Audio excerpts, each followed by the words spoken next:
You're listening to Bold Hearts, Big Moves, the show for female entrepreneurs who want it all: a thriving business, deep self love, and fulfilling relationships.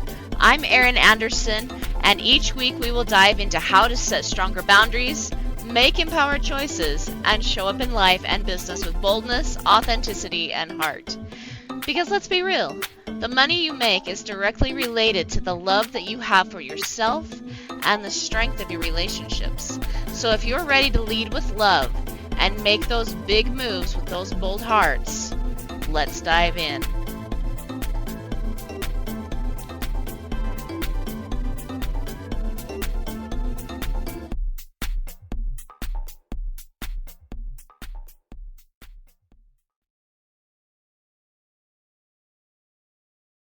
Hey, my loves, welcome back to another episode of Bold Hearts, Big Moves. Oh my gosh, you guys, I almost right there and right then tripped up with what, with which podcast. Because if you guys know me, I had another podcast before this one called The Other Side of the Struggle, and where I still say, like, if you want to learn about, like, healing trauma strategies, and how to trust people and how to heal betrayal, like, that's a great podcast for that. But I realized that I wanted a change, that I wanted to do something more, healing based, especially for the female entrepreneur community, because I feel like, number one, if there's a community out there that has dealt with trauma, it's the female entrepreneurs. And honestly, that's a lot of the reason too why female entrepreneurs build businesses. But those trauma patterns can still be lurking and hiding somewhere down inside of our consciousness, causing money blocks, causing us to uh, struggle with some things that we just don't want to struggle with anymore. We want to be able to create the results that we want. And this actually kind of leads me into our topic today, and that is how identifying your ideal client actually is something that needs healing work to be done, right? So, for an example, right? Part of the reason why I started coaching women through betrayal trauma was because I had experienced it myself, right? Um, and I had healed a really good portion of it by the time that I realized that I wanted to help other women do the same thing. And I was looking for someone who, like my ideal client was someone who was very similar to me. Now obviously, like, my ideal client was someone who was no longer okay to live the trauma that she had been living with for such a long time. She was someone who uh, really was ready to do the necessary work. She understood and recognized that if she didn't make a change right now, that she would be dealing with the same issues, the same struggles 5 years, 10 years down the road. And she was ready to do whatever it took to learn the strategies to get her into a place of healing and a place of peace, right? These were women that had families, usually with a few kids in the house, and they were tired of feeling neglected, resentful, dismissed, rejected, and dishonored and disrespected. Like, they were tired of feeling that way. But they knew the key ingredient with my ideal client was she knew that she could do something, that it wasn't 100% up to the people outside of her. It was actually 100% up to her to do the work that needed to be done. And I noticed, like, major shifts in my ideal clients when I was working with them. But as I've continued to grow and as I've continued to heal trauma, because in reality, you're never completely done with trauma. Trauma keeps coming up, right? But as I kept healing and kept using the strategies and the things that I had learned about like boundaries and about self-love and about understanding your emotions, right? As I was learning those categories and those key ingredients to healing trauma, I began to consistently shift and I began to change and I began to grow. And I realized that really what I wanted to do was I wanted to help other female entrepreneurs send the message of healing out, right? Because they themselves were healing. It was a better way to reach the communities of their people, teaching them how to heal, and for more women to actually be heard and seen. And honestly, again, one of the greatest places I've ever seen trauma is actually in the female entrepreneur community. And I think the reason why is simply because female entrepreneurs, at least the ones that I know, they refuse to be victims. They refuse to not have something to do about the way they feel, right? But sometimes we don't always know what we need to do, or sometimes we're not always aware, right? And so that's where I come in and I listen to their stories and I point out the money blocks, right? Like the money and the relationship blocks are usually the same thing. Go figure. So I help these women overcome these things. Um, so that way they can go on to create more in their businesses, more clients, more money, more success, more support, more, because the block is no longer there, right? But that means that my ideal client changed, but it came from me being able to first and foremost consistently heal. And what I've noticed when I first started coaching trauma, my clients, they were wonderful people. They still are. But they weren't as dedicated to their healing journey as what my clients are now. Like my clients get in and massively do the work. And the reason why I think is because I've done that healing work for the last several years. See, I've been coaching trauma for over a decade. Actually, we're probably looking at 12 plus years at this point in the time that this podcast was recorded. And helping women heal that trauma and very successfully, I should add, right? Because I get it. I understand what it takes and I understand the mindset it takes.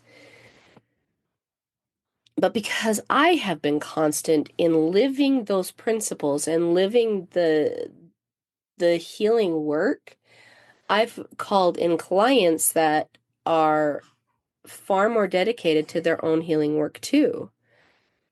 It's created more for my business. It's created more deep relationships. And I get to work with clients now that even like that become good friends. And, you know, I've heard it said more than once that in order for you, like an ideal client doesn't exist. Like you just need to take on clients, or that your ideal clients are not going to be your friends, or your ideal clients are uh can like I just hear I hear of some horror stories, honestly, with people taking on clients. And I think my personal opinion is when we heal our own traumas, we understand people way better. And we understand the people that we can take onto our business because they're the ones that are actually dedicated to doing the thing that we say we can help them do. But even in businesses that aren't necessarily coaching, healing trauma still brings in more of your ideal client, right? Last week I talked about my friend who owns the clothing store. Well, I'm sure my friend would not, kick out a homeless person, but I'm pretty sure that's not her ideal client, right? She wants a businesswoman who wants a business look. That is the person that she attracts. And that businesswoman wants a business look, not only when she's on stage and not only when she's speaking, but also at home, because she wants to feel like the best version of herself all the time. That's the ideal client of my friend. And the reason why she calls that person in, and that's exactly who she gets, is because she's done the work to heal herself to that point. That is her mindset. My friend who owns the trucking company, or she's not a trucking company, but her company repairs trucks, right? She's someone whose ideal client, like her ideal client, is, it might be a rough and tumble guy, but a, a trucker who wants to feel like he's valued. And I know that doesn't always happen in the trucking community, right? Truckers and our blue collar workers sometimes don't always get the recognition that they deserve. And they get it there. And they will keep coming to her because they feel valued, right? And so she builds a business based upon that. And for her, she calls those clients in because she's done healing work around feeling valued and appreciated herself. It doesn't matter who our ideal client is, but when we do healing work, we absolutely do call in our ideal clients. The clients that will pay for the work that we personally have done to help them do the same work, right? This is why it's so powerful in business. This is why healing and understanding yourself very, very well is so powerful in business, because it brings in people that are like-minded. If you think about this on a universal level, right? See, when we have the mindset of healing and we get in and we do that inner work, we attract people that want the same type of healing and the same type of results that we ourselves have achieved and required, no matter what business you're in.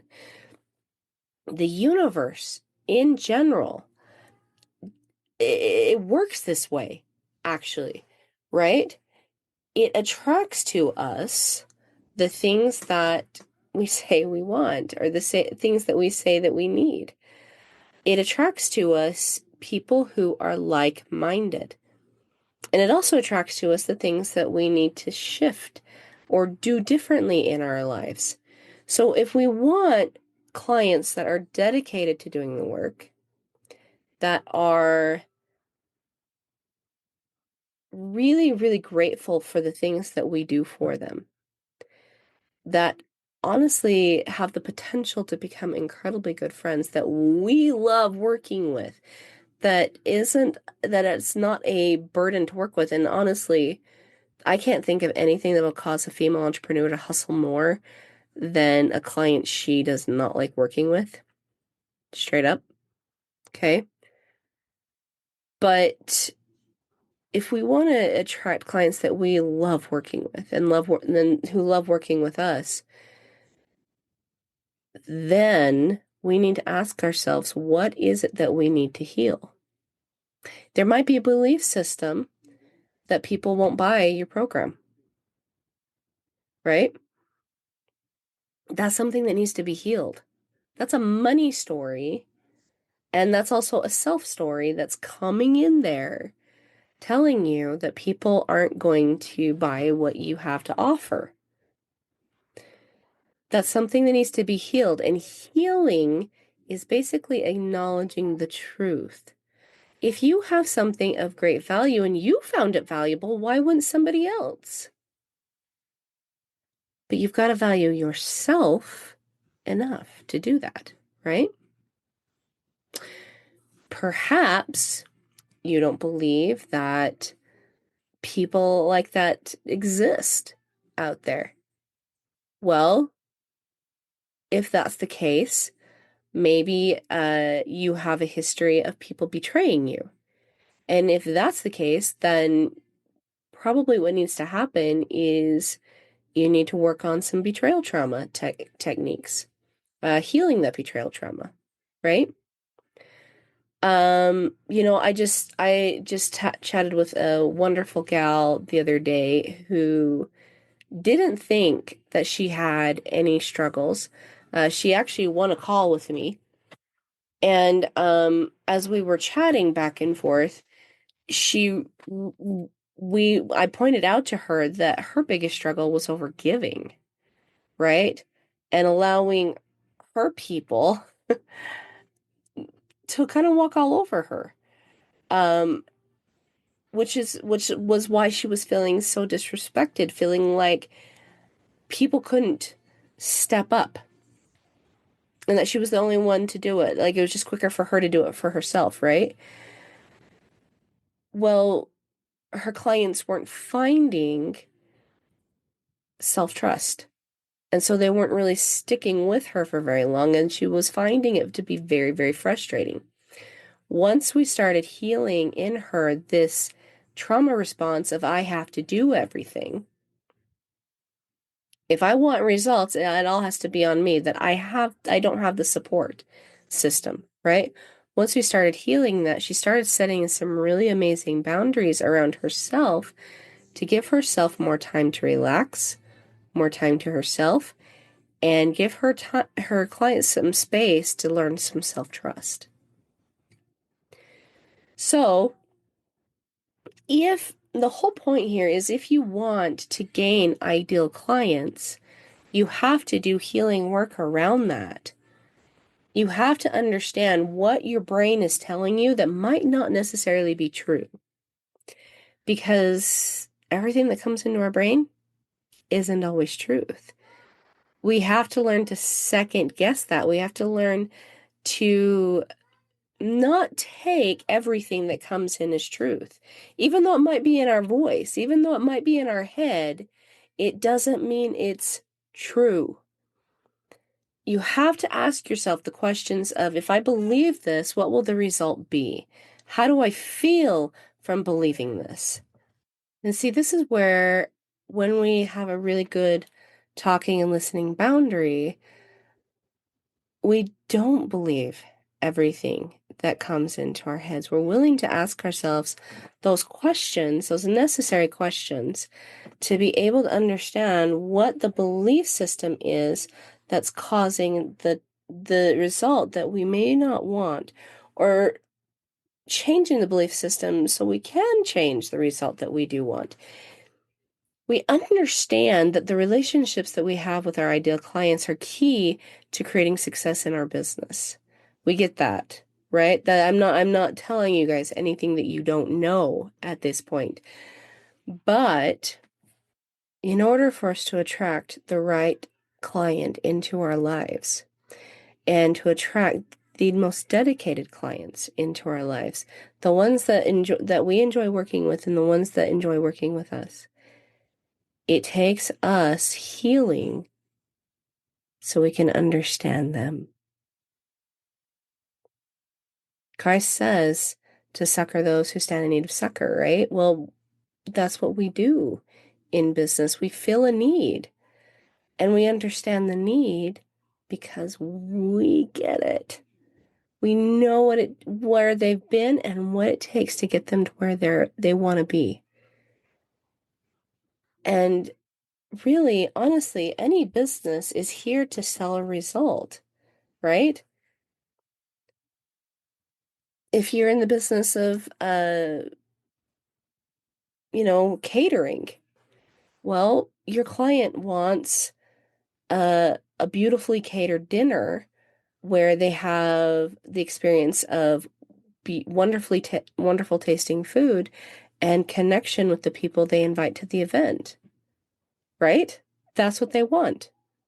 You get that because that's also something you too have wanted, which is partially why you've gone into catering.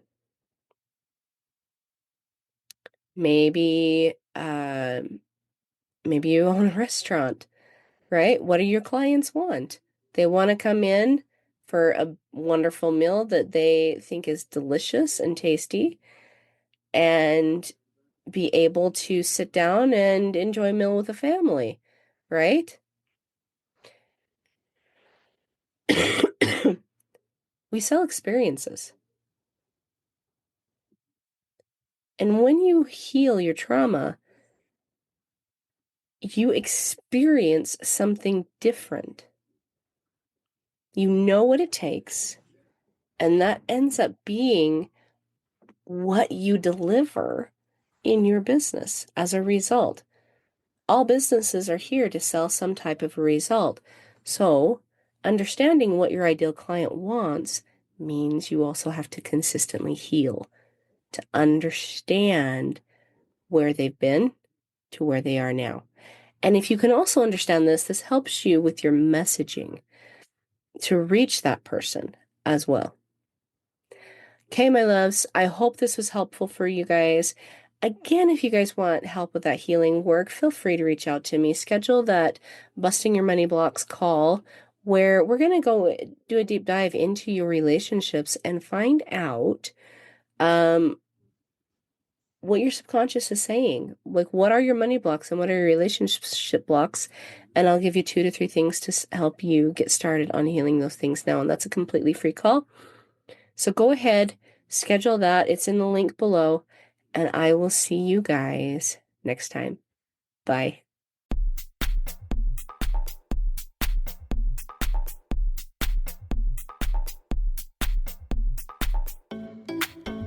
All right, Boundary Boss babes. I'm super excited that you tuned in with me today. Make sure you tune in again next week as we chat about more Boundary Boss babe topics. We're going to get into so many other things about how to set boundaries with your business, how to set boundaries with your relationships, so you can truly have the time, the money, and the flexibility that you are seeking. So tune in next week. Make sure you subscribe to this podcast. Let your other boss babe friends know about it. And also, if you've got any questions, make sure you submit them into the podcast by clicking on the send us a text message at the bottom of the podcast description. I look forward to seeing you guys next week. See you later, boss babes.